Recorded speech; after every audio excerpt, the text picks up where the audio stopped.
Welcome to the ZEN Properties podcast, a podcast about building long-term wealth and cash-flowing businesses through real estate. Dive into interviews with industry legends, content packed with actionable tips and relaxed banter. We are Mac and Maggie Daring. Please enjoy the show.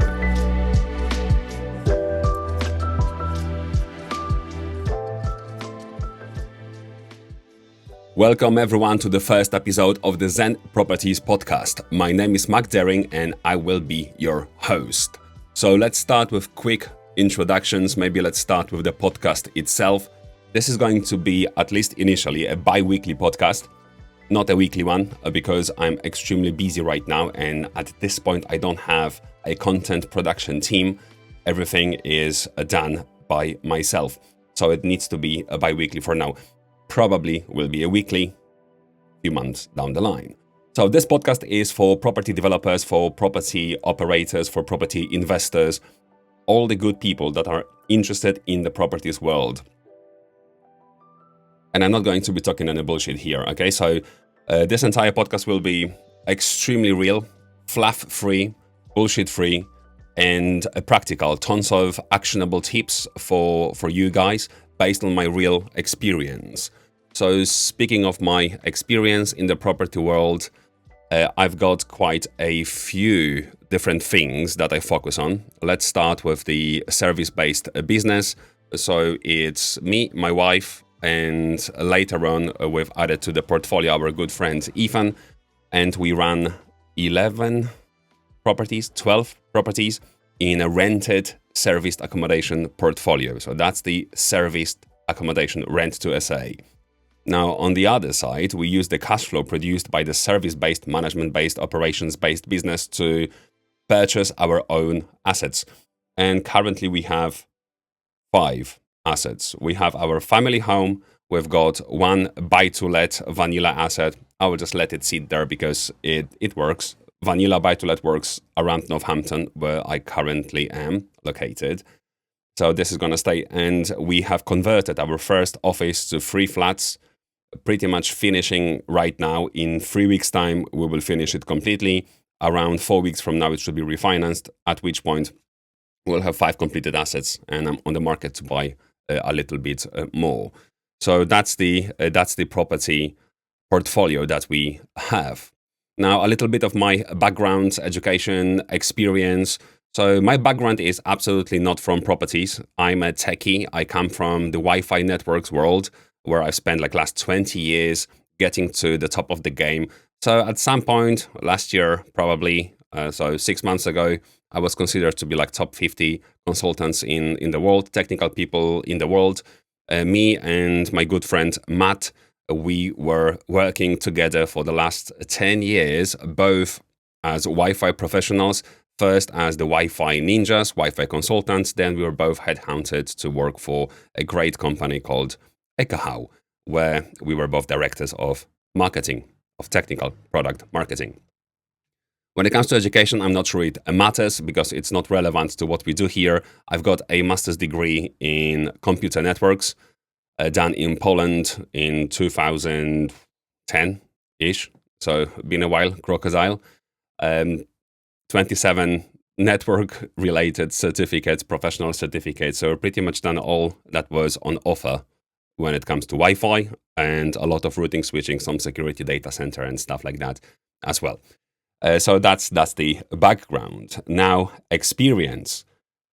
I started to be the landlord in 2006 with help of my parents, which is a great help. Managed to purchase a small studio unit in Wrocław in Poland city center.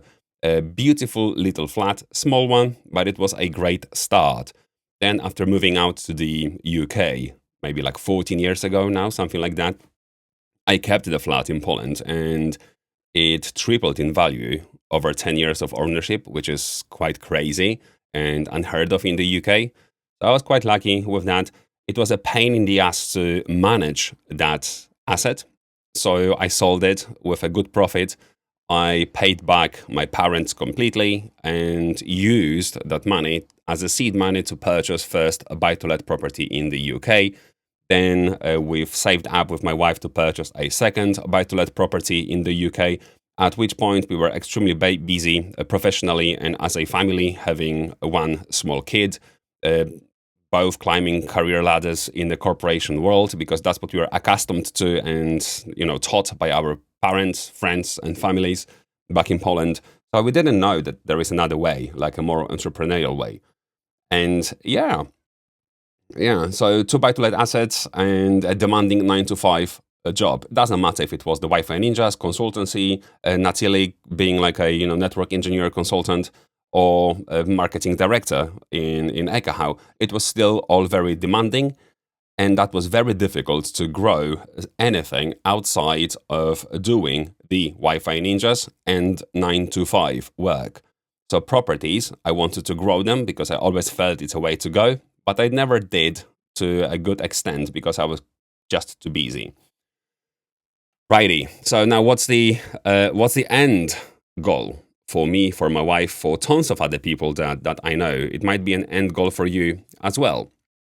So milestone 1 would be to get 5K a month net profit from owned assets, okay? And that's a big difference because now we have a lot more net profit from a serviced accommodation, from properties that we don't even own. So we take not too much money off that business. Currently, it's like £500 me, £500 Maggie. We will increase that to £1,000 next month. So we are in a struggle growth phase where all the profit, all the turnover minus expenses is reinvested back into our own assets, okay? So 5K a month from own assets is our first milestone. With Stonyhurst, like the first property that we have, the buy-to-let, and our mostly free 1-bedroom flat units, we will get roughly 1.9K net profit, okay? So that's where we are at now. Looking for getting more assets right now, actually. Looking to get something with GDV of between £500,000 to 750, something like that. And I don't want to go too big, so it will be slightly bigger than the first project. I don't want to go too big because if I fuck something up and I'm not that experienced yet, I will still be able to recover from my cash flow and I won't fall down. Basically, that's the only reason, okay? I probably would be able to pull it off right now, but I don't want to test it. Okay, and we are 18 months in right now. I started the serviced accommodation 18 months ago when I started clashing with my CEO. So we didn't like each other too much. Well, let me put it out there bluntly. I didn't like him probably more than he didn't like me. So after having a few conversations with him, I've decided I need to have a plan B. So clearly, my business partner, he was invested in staying in the corporation world. There is nothing wrong with that. A very valid career path. You can get like a $500,000 salary if you get to like SVP or CTO level, even more. So it's nothing wrong with that. But I've quickly realized that I really can't stand it when someone puts stuff in my calendar, when people tell me what to do.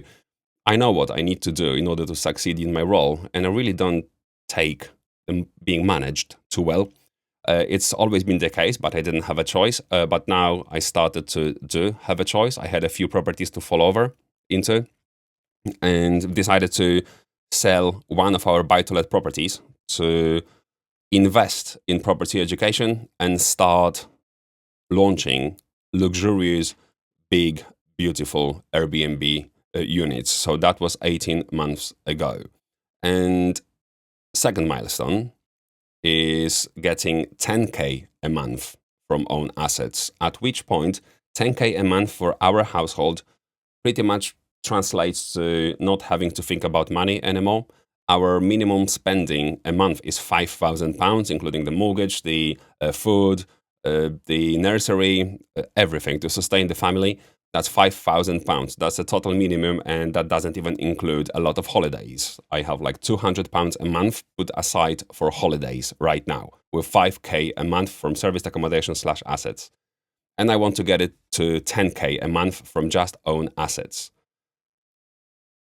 In about 18 months from now, so 3 years from starting the business, I will hit milestone 1, 5K from own assets. In about 2 years, well, 2 years after the milestone 1, I will be able to hit 10K a month from own assets. And also, I want to work less at that point. Currently, I work a lot. I want to work 6 hours a day. So possibly that's the same goals as some of this audience might have. Not only have, I wouldn't call it passive income, guys. Like, I will never call this shit passive income. There is nothing passive about it. Properties is nothing but passive, let me tell you that. Even if you own your own properties, it's problem after problem after problem that you need to solve. You are a problem solver. For solving these problems, you are paid. Okay, so not passive income, but income from my assets is important. Cool. And working less is important. And building wealth for the family is also very important to leaving some legacy for my son and daughter. Now, extra goals, we would like to travel more with my wife, leave legacy for my kids, and ideally, I would like to build this small empire with my kids together when they're a little bit older. Our son is 6 years old now, our daughter is less than 1 year old, so they still have a long way to go, but it would be absolutely smashing if we look at building it together, right? Not me building it for them with my wife, it's just building it together. And that leads me to the next point, how to get the good practices of staging your business for success. Okay, it's very important. So I'm pretty sure that you've heard many times, like, oh, buy first property or rent first property, do serviced accommodation, launch it, go luxurious, whatever, like go for service accommodation in a nice place, get just one, have £3,000 a month income, show the middle finger to your boss, you are now your own boss, and then do it again, and then again, and again, and then, you have 3 assets like this that you don't own, service accommodation, and then you are a super wealthy person. This is bullshit. So first of all, managing other people's properties is not bullshit. It is bullshit, but it's not wealth. It's a cash flow cow, okay? It's cash flow cow. So you can milk that cow for as long as it's possible, assuming that you have the skill to do so. And we are very good at what we do, so we are currently milking the cow. But running Airbnbs in other people's places that you don't own is very risky, especially with what we do. So our service-based business, cash flow business, not wealth building business, cash flow business, rent to SA, rent to service accommodation. It means that we rent out a premium asset, a beautiful asset, a great house or great flat in central London or in Oxford or in Cambridge or in Cotswolds, like, prime locations only. Pretty much assets where it doesn't make any sense to buy them because the yield is too low. We pay them rent, and with their consent, we have management agreements to manage their assets on a serviced accommodation basis. And they have their rent guaranteed. We are a limited company. If we stop paying, they can evict us. As simple as that. We don't have any tenants' rights. We're not protected. It's as simple as you don't pay, you cause problems, you are gone. So it's in our best interest to maintain great relationship with the neighbors, with the landlords, and milk the cow for as long as it's possible. Why do I say as long as possible so many times?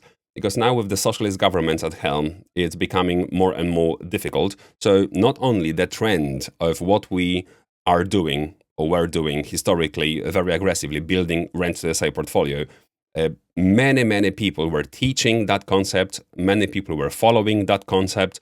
Not many followers were doing it to our stupid extent where we invest like 50 to maybe even 80k per unit that we don't even own to launch it to the highest possible standard, contributing to renovation of the entire building, changing the layout, changing, adding bathrooms, adding bedrooms, converting garages to games rooms and stuff like this. So we are a little bit excessive with what we do, but at the same time, our margins are very high in comparison to cheap serviced accommodation units. So roughly we are twice as expensive as the most expensive unit in the area by offering premium amenities and premium experiences. Okay, so that's where we're going. But this is extremely risky because all it takes to lose your investment, like let's say 70k for the sake of this example, is multiple complaints from the neighbors to the council, and then landlord saying, okay, guys, you're in breach of a contract, goodbye. Okay, we cannot work together because it's too painful for me, it's too risky for me, and then we lose our investment. And that, it didn't happen, like in this scenario, but it was close to happening. So when we get to the situations like this, where we have to be very focused on how we manage the serviced accommodation so it's not causing issues, think of noise sensors, security eviction teams in the middle of the night on bank holidays, gay orgies in your houses, okay? Washing your dog in a hot tub, or having a fight with your siblings with the cues from a pool table, breaking them. Stuff like that happens all the time. And it's not only annoying for us and costly for us, it's also annoying for the neighbors because they have people in the garden shouting, partying. We have to minimize that. They have people using hot tub at night. Hot tub is quite loud at night. So we need to manage all of this in order to protect our investment. Additionally, serviced accommodation today is quite challenging because council tax is doubled for all the secondary units that you own or rent or whatever. It's expensive. And then there are additional rules like London 90 days rule, where you cannot host a serviced accommodation unit for more than 90 days in a calendar year. It is bullshit. It should be the open market that regulates that, but unfortunately it is not. Government thinks that they are protecting the residential assets in central London, which is also bullshit, but whatever. We don't have any say in that. But this is going against the tide now. Additionally, over the last 18 months, I start to see the trend. So let's say 12 months ago, we had 5 assets in the portfolio, managed portfolio, and today we have the same assets. So I can compare apples to apples, what it was performing like 12 months ago, what is performing like today.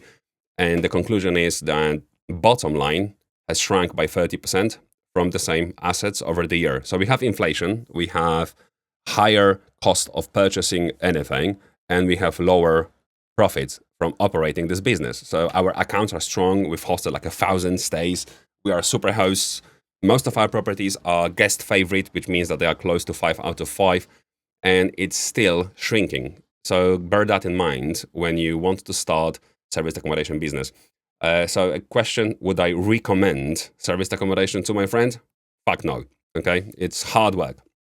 But it is a valid way of spending less cash to start creating cash flow and build cash flow savings to save and invest in your real assets, your own assets. It is a valid way to do so still, okay? You just have to be careful, compliant, have an eye on the upcoming legislation, stay educated, and stay sharp, okay?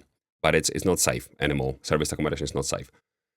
Now, what I would have done if I were you, if I was starting the not service accommodation, if I were starting the property investment business and I didn't have too much money, I probably would work for free while still working 9 to 5 or working on my own service-based business that is not related to properties to sustain yourself and your family, and just attach yourself to people that are better than you today for free, just to learn, okay? Just to learn, just to build relationships and not earn anything. You're earning by learning, okay, from the best in the industry. Attach yourself to them.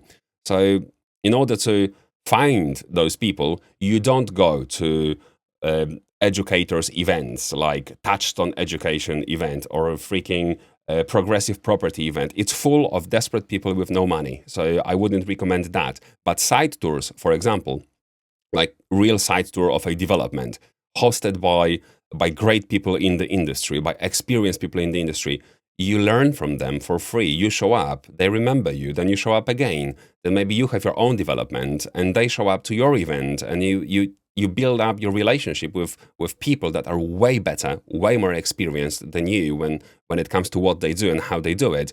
But by doing so, you learn from the best and you start to get their support and you tap into their audience, and all of it is extremely important, okay? When you save up and start building your socials profile and respect of the community, it will be possible for you to find your private investors like we have and start your small own projects like we have. It was just 1 year ago when we've started our first small project that is now pretty much completed using private finance, not having too much savings because everything was deployed in serviced accommodation and buy-to-let units.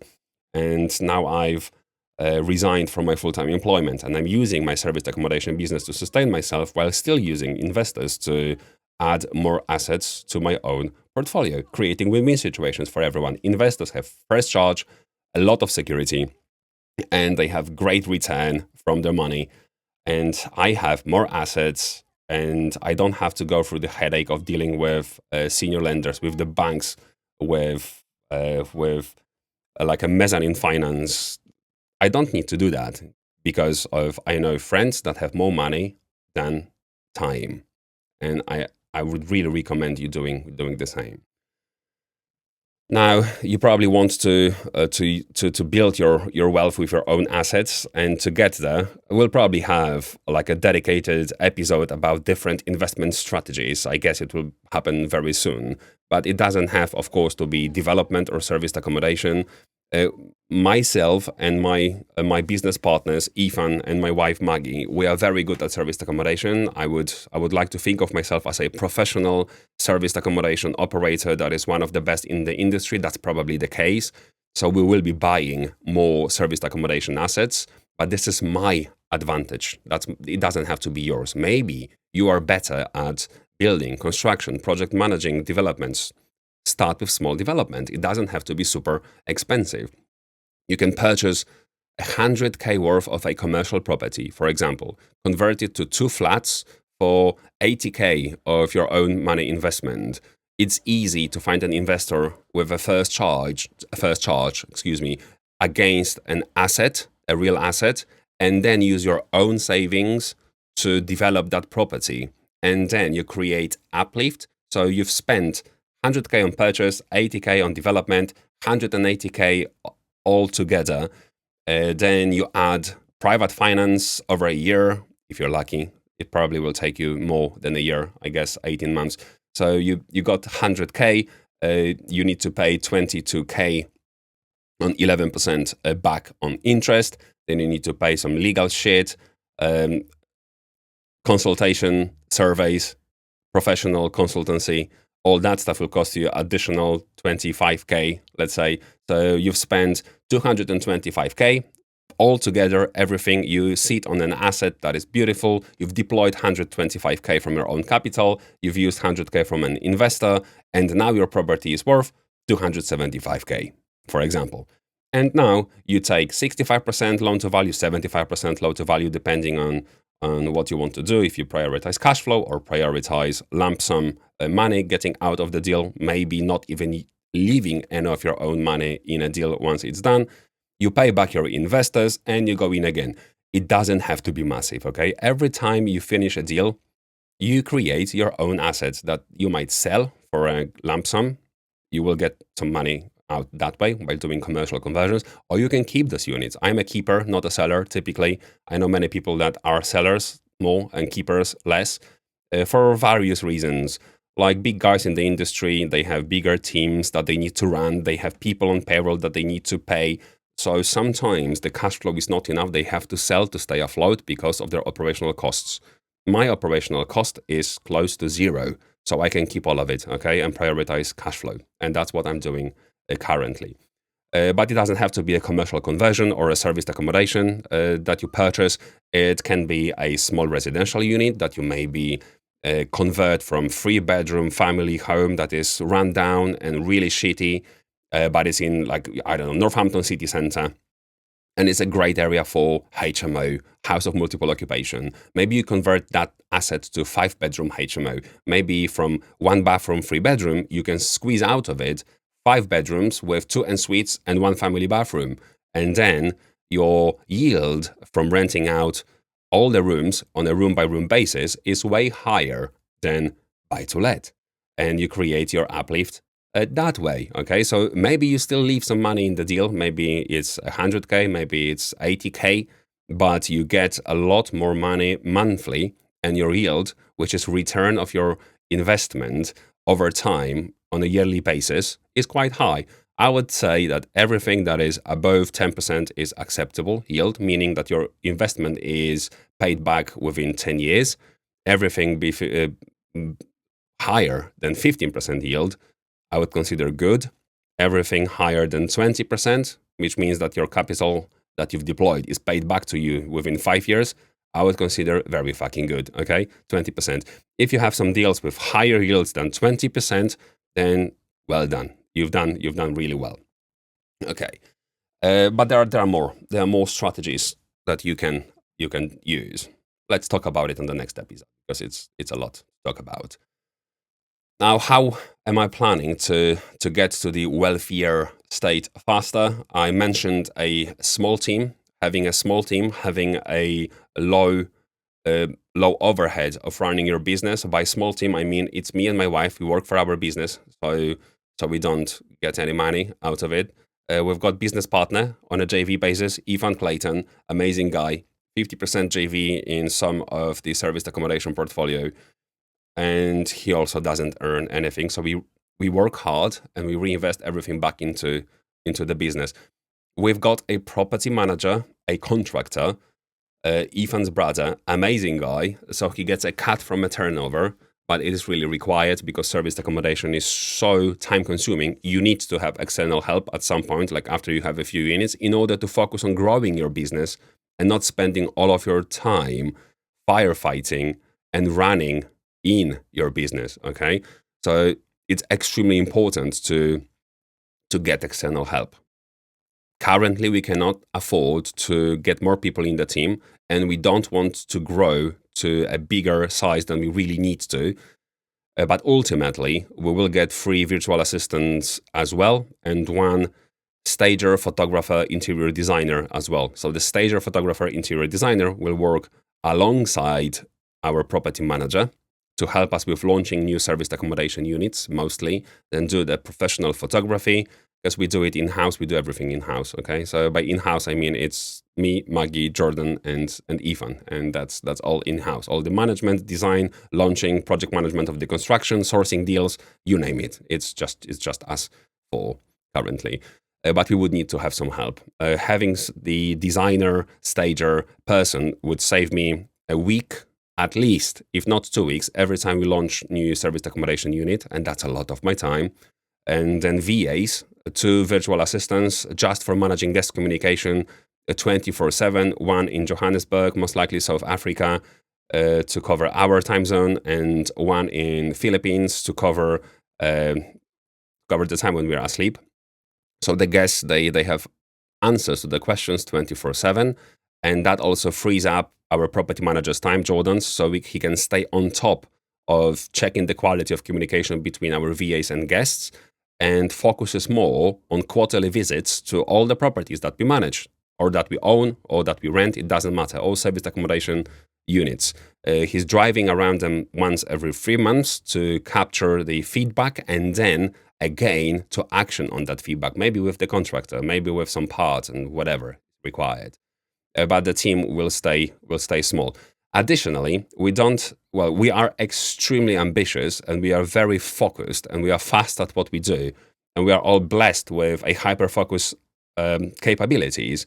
I can, for example, like sit in the middle of the night and achieve in 2 hours more than most people I know would achieve in 8 hours a day, because I can focus that much. It's hard work, but we can do that.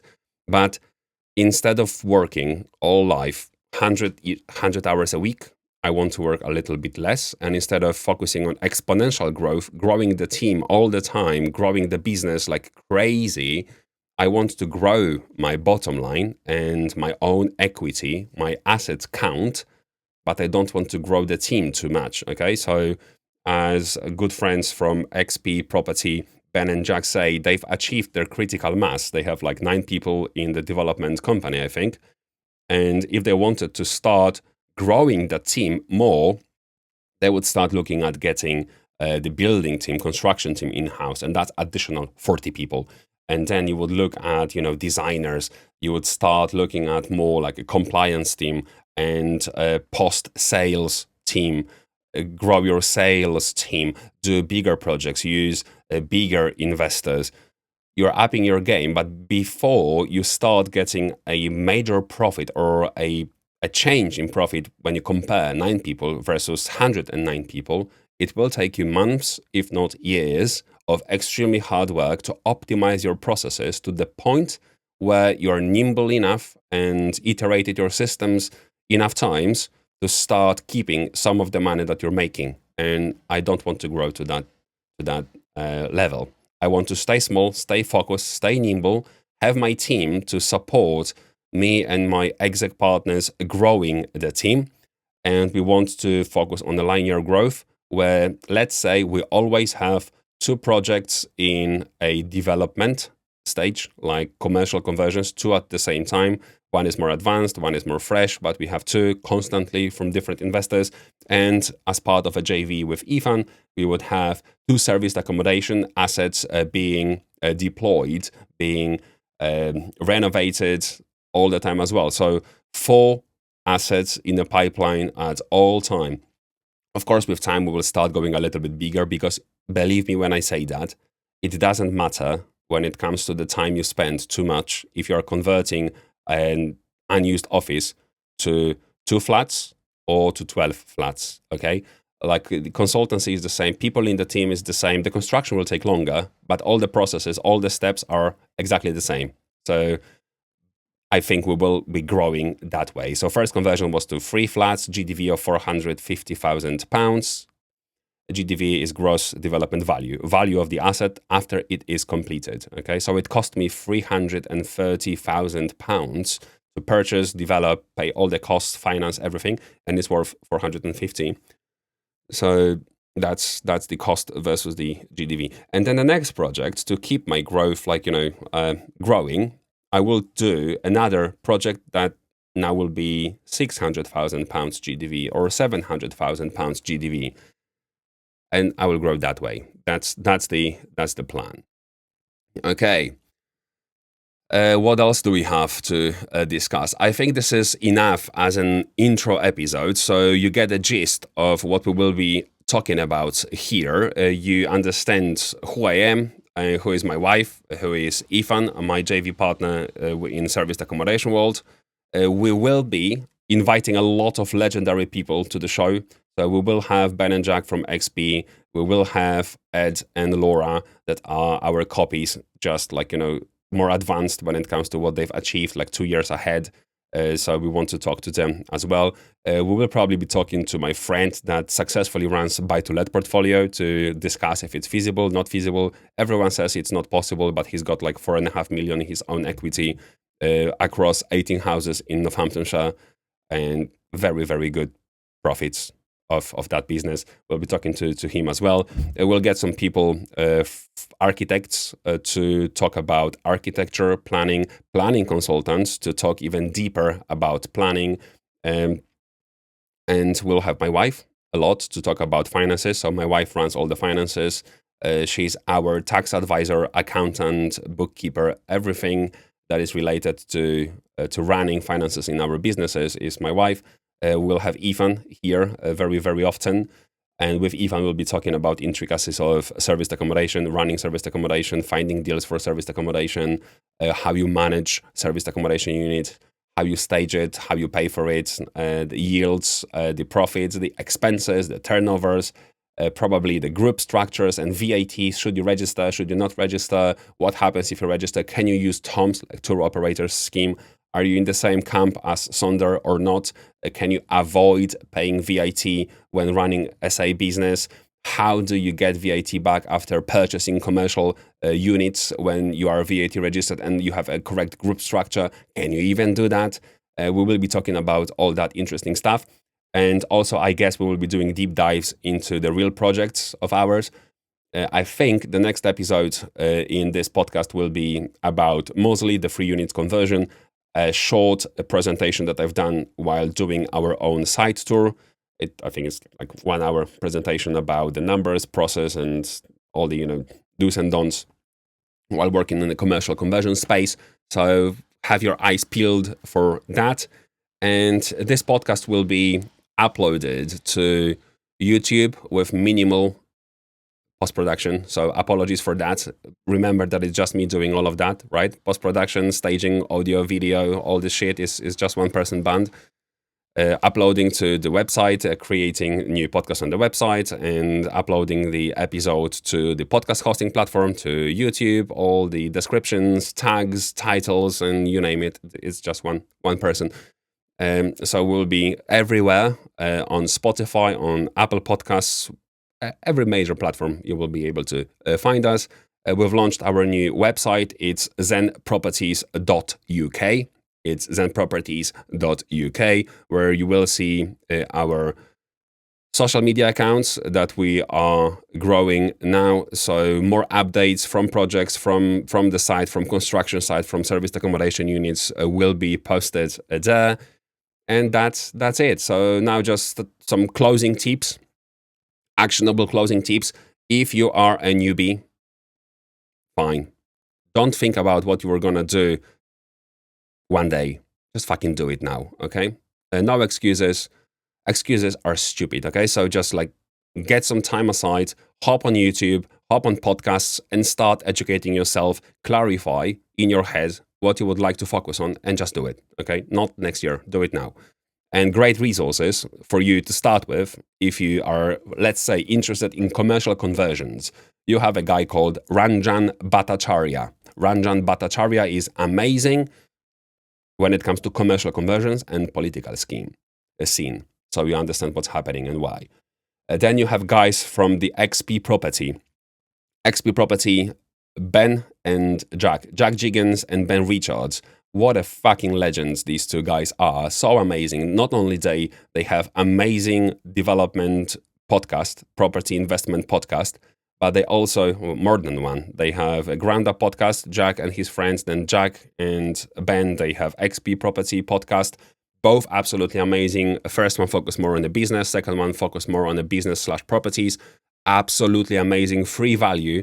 So binge watch or binge listen to all these episodes. It is worth it, okay? So after you go through episode from the first episode through the last episode, and it's like, I don't know how many, like 100 plus episodes there in XP podcast alone, you will be more educated, okay? Then if you want to invest in some courses, you can. There are some good educators, major educators. I'm not sure who is the best or who's the worst. I paid like £9,000 for Touchstone education courses, and their mentorship is dog shit, but their courses are very, very good, well structured, a little bit too long. They could have been maybe, I don't know, like compiled to a shorter pieces of information. But nevertheless, you learn about all the different investment strategies. They are up to date, done by people that have achieved a lot in the property investment industry. So I recommend that wholeheartedly. Okay, it's not the end of the world to pay like 9K to kickstart your career, and at least after watching all this shit, you will know what you don't know. And then while watching other channels, YouTube's, listening to podcasts, you will be able to start answering your own questions that you have in your head and start your first projects. And then if you're stuck or if you want to de-risk your projects, you always have access to legendary people like Ben and Jack, for example, in one-to-one consultancy. And let me say that again, guys, you can buy an hour of their time, guys that have finished 208 projects. They've done everything, okay? They are very good, young, energetic, switched on, trustworthy, open book. I can keep going, and it doesn't cost you a fortune, okay? So they pretty much donate their time to the community by giving you access to their one-to-one consultancy for a very good value. As of today, it's £360 for 1 hour, including a VAT for legendary people. So I pay that quite often, okay? So let's say with a Mosley project, I had some issues with planning. So I jumped on a one-to-one call. They've given me access to their planning consultants, and to the wider team. They helped me out, and planning got approved. I had some questions about in what order address different things, and if I haven't missed anything from my task list while doing the conversion. I was like probably 50% through the conversion, and I had 1 hour, and that 1 hour probably has saved me 2 months, and 2 months on private finance plus rent that I will have gained is easily £10,000, and I paid £360 for the consultation. So do that. Also, like we've had a consultation with Ben around accountancy, bookkeeping, automation of accountancy, group structure. We've had our group structure, we've had our accountancy systems in place. We have all of that, right? So we do that, but we want to learn from the best. I want to see how the best do that. And it is possible to peek into their minds for not that much money. You don't even have to pay anything. You can just listen to their podcast. It's absolutely amazing. So XP Property Podcast, guys, I'm ecstatic about the free value that they bring. I love those guys, okay? They are legendary. Okay, now I already mentioned that you should work for those people for free. If you don't have any capital, work for free, okay? Offer your fucking time for free. Just do it. Just approach them and say that you have time, you don't have money, you have some skills, and you want to utilize your skills to help them out for free in order to learn from them. And that will probably give you some gigs and errands and stuff to do. Why not? If you approach me and say the same, I probably would find something that you would be able to help me with, and you would learn along the process. I'm not, of course, as big or interesting as those guys, but it is absolutely possible, okay? Educate yourself like crazy. That's another point on my list. Never fucking stop. You will never get to the point where you know everything. Everything changes all the time. Legislation changes, government changes, rules change. Everything fucking changes. You need to stay on top of your education. And most importantly, don't quit your fucking 9 to 5 yet. Like, just don't quit it, okay? Get your 9 to 5. You probably already have some income stream. So keep on earning that money comfortably, build a pipeline and reliable cash flow first, okay? I wouldn't say like just get one asset and quit. No, you need to have reliable cash flow, and you need to have enough of that cash flow to pay for your mistakes, and you will make mistakes, you will learn from your mistakes, and you need to be prepared financially to pay for that mistakes. I should say that again, mistakes. Cash flow is extremely difficult in development world. Extremely. I didn't appreciate that, okay? So being a high earner most of my professional life, and very high earner towards the end of my professional life, I never appreciated how difficult a cash flow can be. So you go to your 9 to 5, you work for a month, and you get paid, and you can predict it, and life is good. You work for yourself, and sometimes you will have work, sometimes you won't. You work in construction, you deploy all the fucking capital you have, and then a year later, 2 years later, 3 years later, you will have some money back, okay? And you might have made money, you might have not made money, maybe you've added asset, frozen some money in these assets, but have some good yielding cash flow. Fuck knows, but it takes time, okay? It's not built overnight, so please don't quit too fast. I quit a little bit too fast, okay? I quit around 12 months in, and it was super hard. It's still super hard, okay? And I'm good at what I do, and it's still super hard. I don't want to be trading my time for money anymore. I could still do Wi-Fi consultancy and cash in like, I don't know, 500,000, 2,000 a day, but I don't want to do it, okay? I just want to focus on what I'm doing now, and I want to be very good at what I do. Cool. So don't cross service-based business, may it be 9 to 5 of your own business. Cash flow is extremely difficult. Focused, like covered that. And then your fuck ups, if they happen, can be covered from your cash flow. Yeah, so you need to have cash flowing business. And now, always assume the worst case scenario. And what I mean by worst case scenario, for example, if you do a development, always have at least 15 or 20% contingency, especially in smaller projects and especially at the beginning of your career. I had 10% in the small projects at the beginning of my career, and I ended up having 15% unexpected costs, okay? And a great tip, everything is taking twice as much as you think it's gonna take. So if you think you're going to finish the project in like 4 months or 5 months, then probably that's lack of education. If you think it's possible in 1 year, then yes, it's possible, but it will probably take you 2 years, because at every fucking stage you will have some curveball thrown your way, and you will need to sort it out, okay? To sort out the problem, sort out an issue. And GDV or rental income, if you've said that I'm going to have 1 million GDV of these assets, and you have your comps, you've done your homework, assume 10% less, okay? Same with the rental income. When you think you're going to have £1,000 per month, write down £900 per month and plan around that. If it's 1,000, if your GDV is 1 million, it's a win. If it's more, it's a very nice surprise. But if it's less and you assumed more, and now at the end of the project you are short £200,000, then you might need to sell your house, you might need to sell your car, you might need to sell your wife, okay, to the Russians. So be careful, okay? And if all these things happen, like, contingency went through the roof, the costs were higher, and then everything took twice as much, and then your GDV or rental income is 10% less than what you've assumed, and it still works, the deal still stacks, then do the deal. If not, then be very careful, okay? And that is it, good people. Thank you very much for tuning in today. I hope you've enjoyed my alone banter. I miss my co-hosts. I like to do podcasts like with more people. That is why I'll be inviting more people to the podcast, so it's not just me talking bullshit all the time. Thank you very much, love you, and see you in the next episode.